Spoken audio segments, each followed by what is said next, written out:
साल था 1689। दक्खन की धरती पर सूरज की किरणें अभी उगी ही थीं, लेकिन हवा में युद्ध की तपिश पहले से महसूस हो रही थी। मुगल बादशाह औरंगजेब अपनी विशाल सेना लेकर दक्षिण की ओर बढ़ रहा था। लाखों सैनिक, सैकड़ों हाथी, ऊंट, टोपे और चमकते झंडे। पूरा आसमान धूल और गर्जना से भर चुका था। उसका एक ही लक्ष्य था, मराठा साम्राज्य का अंत करना, शिवाजी के स्वराज्य को मिटा देना। उसके तंबू में रोज यही बात दोहराई जाती, शिवाजी तो मर चुका है, अब मराठे ज्यादा दिन टिक नहीं पाएंगे।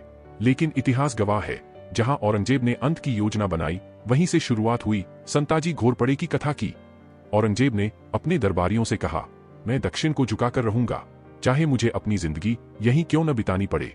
यह कोई साधारण वाक्य नहीं था, यह उस अहंकार की आवाज थी जिसने पूरे हिंदुस्तान को आग में झोंक दिया। उस समय मराठा साम्राज्य की हालत बेहद कठिन थी।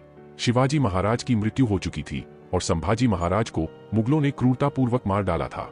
चारों ओर निराशा थी, गांव उजड़ चुके थे, पहाड़ों पर सन्नाटा था और लोगों की आंखों में डर बस चुका था।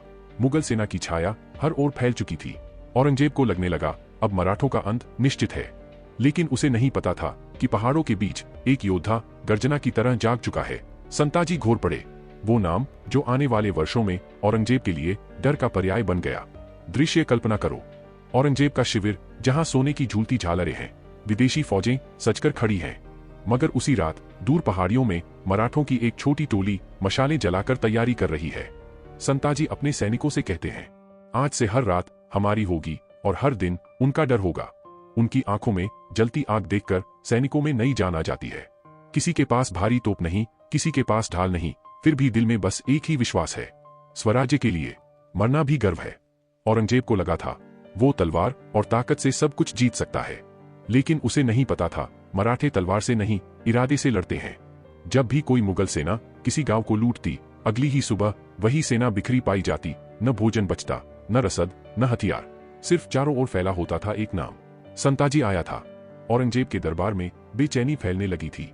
हर ओर से संदेश आने लगे, जहां संताजी पहुंचते हैं वहां हमारी फौज टिक नहीं पाती। कुछ सेनापति तो यहां तक कहने लगे, जहां रात हो और मराठा हो, वहां हम सुरक्षित नहीं। यही वह दौर था जब इतिहास ने करवट ली। एक ओर औरंगजेब का घमंड, दूसरी ओर संताजी का गनिमी युद्ध। एक लड़ा साम्राज्य के विस्तार के लिए, दूसरा लड़ा स्वराज्य के सम्मान के लिए।